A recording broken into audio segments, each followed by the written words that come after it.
Hello, কে? কালকে বৃষ্টির জন্য যাদের বাড়িতে আশ্রয় নিয়েছিলেন না, আমি সেই বলছি। আমার তো বিশ্বাস হয়েছে না যে তুমি আমাকে ফোন করবে। বলছি তুমি আমার চিঠিটা পড়েছো? হ্যাঁ পড়েছি বলেই তো ফোন করছি, তাহলে তোমার নাম্বার কোথায় পাবো? কই, চিঠির উত্তরটা তো এখনো দিলে না। হ্যাঁ, আমিও তোমাকে অনেক ভালোবাসি, কিন্তু একটা প্রবলেম আছে। এই তুই বুবা জানলে ও তোর সাথে প্রেম করবে নাকি? তোর কথা মানছি, মিথ্যা কথা বলা ঠিক না, কিন্তু ও যদি সত্যিটা জানে তুই বুবা, তাহলে যে তোর সাথে আর প্রেমই করবে না। শোন, তুই তো ওকে প্রথম দেখাতে ভালোবেসে ফেলিসি, আগে তোর সাথে প্রেমটা হয়ে যা, তারপরে সব সত্যি কথা বলিস।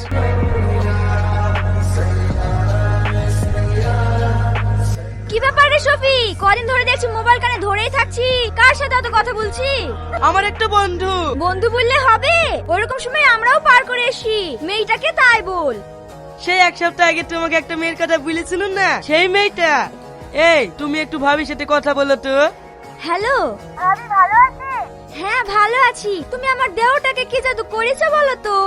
যে ছেলেটা কোনোদিন মেয়ের পাশ দিয়ে হাঁটেনি, সে এখন দিনরাত শুধু তোমার কথাই বলছে। আপনার দেহ